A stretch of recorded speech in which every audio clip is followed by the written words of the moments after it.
السلام علیکم ورحمۃ اللہ وبرکاتہ۔ ناظرین، آپ دیکھ رہے ہیں بن کعب اسٹوڈیو، میں ہوں آپ کا میزبان محمد حنزلہ حسان۔ ناظرین، پاکستان کا فخر ہیں، پاکستان کے لیے فخر ہیں الشیخ قاری عبدالسلام عزیزی صاحب حفظہ اللہ تعالی۔ ناظرین، 2 سال یا شاید 3 سال پرانا ان کا ایک کلپ ہے جس میں وہ تشیع کے بہت بڑے عالم ہیں سید جواد نقوی صاحب، ان کو مل رہے ہیں، اور حضرت قاری عبدالسلام صاحب کا ایک بہت ہی خوبصورت مزاج ہے کہ وہ اپنے بڑوں کا بہت زیادہ دل سے ادب احترام کرتے ہیں۔ وہ ایسے ہی انہوں نے سمجھا کہ یہ بھی ایک بڑی شخصیت ہے تو ان کو بھی انہوں نے مل لیا، جبکہ انہوں نے پھر کہا کہ مجھ سے یہ غلطی ہو گئی، اپنی غلطی انہوں نے اقرار بھی کر لی کہ یہ مجھ سے غلطی ہو گئی، مجھے ایسا نہیں کرنا چاہیے تھا۔ ناظرین، جتنی ان کی خدمات ہیں قرآن کریم کے لیے، میرا خیال ہے کہ بات یہاں پر بس ہو جانی چاہیے تھی، لیکن کچھ ناعاقبت اندیش لوگ اس بات کو چھوڑنے کے لیے ابھی بھی تیار نہیں ہیں۔ وہ یہ نہیں سوچ رہے کہ قاری عبدالسلام صاحب نے اتنی خدمات کی ہیں قرآن کریم کے لیے۔ قاری عبدالسلام صاحب کے ہزاروں میں شاگرد ہیں، ہزاروں میں شاگرد ان کے جو نا وہ الحمدللہ رمضان المبارک میں بڑے بڑے مراکز میں ان کے شاگرد تراویح پڑھا رہے ہیں، لیکن ان لوگوں کو وہ چیزیں نظر نہیں آتی۔ کسی کی نا ایک چھوٹی سی غلطی لی اور اس کو اچھالنا شروع کر دیا۔ یہ چند ایسے عناصر ہیں پاکستان میں جو خشک ٹائپ ہیں، اور بدقسمتی سے کہ یہ اپنے ہی لوگ ہیں، یہ کوئی بیگانے نہیں ہیں، یہ اپنے ہی لوگ ہیں جو اس طرح کے فضول کام، شاید ان کو کوئی اور کام نہیں ملتا، شاید ان کے لیے فیس بک چلانے کے لیے یا فیس بک سے اپنے لیے لوگوں کو اپنی طرف متوجہ کرنے کے لیے کچھ اور ایسا مواد یا ایسا کنٹینٹ نہیں ملتا۔ وہ سمجھتے ہیں کہ چلیں یہی صحیح، اپنوں کو ہی ننگا کرتے ہیں، جبکہ ان کو شرم آنی چاہیے۔ ایسے بے غیرت لوگوں کو، بے حیا لوگوں کو شرم اور غیرت سے ڈوب مرنا چاہیے کہ اگلا شخص دیکھ لیں کہ اگلا ہے کون، اور اس کی دین اسلام کے لیے، قرآن کریم کے لیے، احادیث کے لیے کیا خدمات ہیں۔ قاری عبدالسلام عزیز صاحب کے بارے میں جیسے میں نے پہلے بھی کہا نا کہ قاری صاحب کا بہت ہی خوبصورت مزاج ہے کہ قاری صاحب اپنے بڑوں کا دل سے احترام کرتے ہیں اور بہت ہی احترام کرتے ہیں۔ ناظرین، میں خود اس بات کا گواہ ہوں۔ ایک بھری محفل میں قاری عبدالسلام صاحب نے تلاوت کی، اس محفل میں ان کے استاد محترم حضرت قاری یحییٰ صاحب رسول نگری رحمہ اللہ تعالی وہ بھی تشریف فرما تھے۔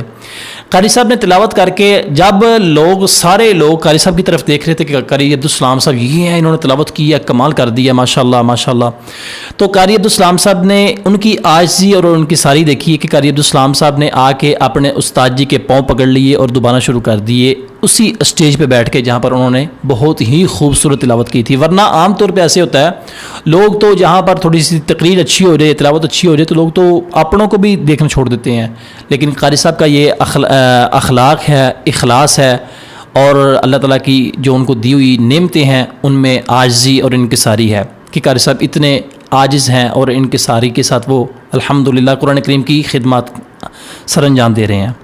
ناظرین، یہ ایک میں مثال دیتا ہوں، ہے تھوڑی سی سخت ہے لیکن حقیقت یہی ہے۔ بعض لوگوں کا مزاج یہ ہوتا ہے، کوسوں میل دور لعنت جاری ہو نا تو ان کی خواہش یہ ہوتی ہے کہ کاش یہ ہمیں مل جائے نا تو بہت ہی اچھا ہو جائے۔ میں سمجھتا ہوں کہ یہ جو لوگ اس وقت قاری عبدالسلام صاحب کے خلاف ایک فضول قسم کا بدتمیزی کا ایک محاذ کھڑا کر رہے ہیں نا، یہ بھی شاید ان لوگوں میں سے ہیں۔ ان کو شرم نہیں آتی کہ یہ اپنے بڑوں کے بارے میں کس طرح کی بکواس کرتے ہیں۔ بھائی، 3 سال پہلے کی یہ تلاوت ہے، 3 سال پہلے کا یہ کلپ ہے جو آپ نے ایک کاٹا اس کو اور آپ نے ایسے ہی سوشل میڈیا میں آپ نے چڑھا دیا اور قاری صاحب کے خلاف ایک طوفان بدتمیزی برپا ہو گیا۔ کیا ملے گا آپ کو؟ آپ نے اس شخص کی خدمات دیکھی ہیں؟ وہ اس وقت بھی قاری تھا جب مسلک اہل حدیث کو لوگ کہتے تھے کہ وابیوں میں بھی قرآن پڑھنے والے ہیں، جب لوگ یہ کہا کرتے تھے کہ وابیوں میں بھی قرآن کریم پڑھنے والے قاری ہیں موجود۔ حضرت قاری نوید الحسن نقوی صاحب رحمۃ اللہ علیہ تھے، لیکن وہ بڑے قاری تھے، لیکن ماشاءاللہ جو امتیاز حضرت قاری عبدالسلام صاحب کو اللہ پاک نے اعزاز بخشا وہ کسی اور کی قسمت میں یا کسی اور کے حصے میں نہیں آیا۔ تو ناظرین، اس طرح کی فضول بکواس کرنے سے بندہ پہلے سوچ لے کہ یار ہم کس کے بارے میں بات کرنے لگے ہیں۔ پھر سب سے اہم بات یہ ہے کہ اللہ کے نبی صلی اللہ علیہ وسلم نے کفار کے سامنے قرآن کریم کی تلاوت نہیں کی تھی۔ کسی کے پاس اس بات کا جواب ہوگا تو ضرور بتائیں کمنٹ سیشن میں۔ اللہ کے نبی صلی اللہ علیہ وسلم نے کفار کو تلاوت کر کے قرآن کریم سنا کے ہی موم کیا تھا نا، تو اگر حضرت قاری صاحب نے تلاوت سنانے کے لیے اس غرض سے چلے گئے کہ یار یہ میری تلاوت سن کے قرآن کریم کی طرف آئیں گے، حدیث کی طرف آئیں گے، تو پھر کیا اس میں برائی ہے؟ آپ کے لوگ نہیں جاتے جن کو آپ کہتے ہیں علامات فہامات وغیرہ وغیرہ، وہ نہیں جاتے ان کے پاس؟ ذرا دیکھیں، سرچ کریں ان کے بارے میں. آپ کو صرف قاری صاحب ہی نظر آئے ہیں بکواس کرنے کے لیے؟ شرم آنی چاہیے آپ کو. آپ اس قدر بے غیرت ہو چکے ہیں کہ آپ کو یہ بھی نہیں پتہ چل رہا کہ آگے کون ہے. اس شخص کی قرآن کریم کے لیے خدمات دیکھیں. ہزاروں شاگرد جو سالانہ ان سے نکلتے ہیں، ان کے ادارے سے نکلتے ہیں، پڑھ کے فارغ ہوتے ہیں. بڑے بڑے مراکز میں، ہر بڑے مرکز میں ان کا شاگرد بیٹھا پڑھا رہا ہے، اور آپ ان پہ باتیں کر رہے ہیں کہ یہ قاری صاحب نے کیا کر دیا. ٹھیک ہے، قاری صاحب سے بقول آپ کے دماغ کے مطابق آپ نے کہا کہ قاری صاحب نے یہ غلط کیا. قاری صاحب شریف آدمی ہے، میں نے جیسے پہلے کہا کہ انتہائی عاجز آدمی ہے. انہوں نے کہا جی یہ مجھ سے غلطی ہو گئی ہے، تو میں اپنی غلطی سے رجوع کرتا ہوں، اپنی غلطی کی معذرت کرتا ہوں.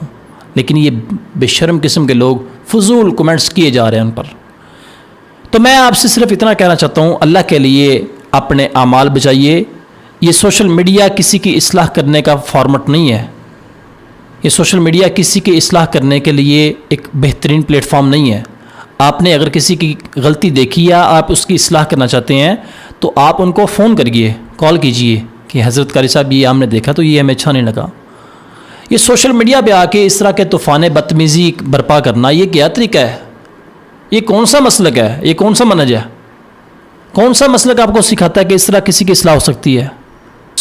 میں آپ سے صرف اتنا کہنا چاہتا ہوں، اللہ کے لیے ان چیزوں سے، ان حرکات سے باز آ جائیں، اللہ سے ڈر جائیں اور اپنے آپ پر توجہ دیں. کسی کی ذات کو ڈسکس کرنا کوئی اچھی بات نہیں ہے، پھر بالخصوص کسی کی برائی کو. اللہ تعالی ہم سب کا حامی و ناصر ہو. اللہ تعالی ہم سب کو ہدایت دے اور حضرت قاری عبدالسلام صاحب کی قدم قدم پر حفاظت فرمائے. السلام علیکم.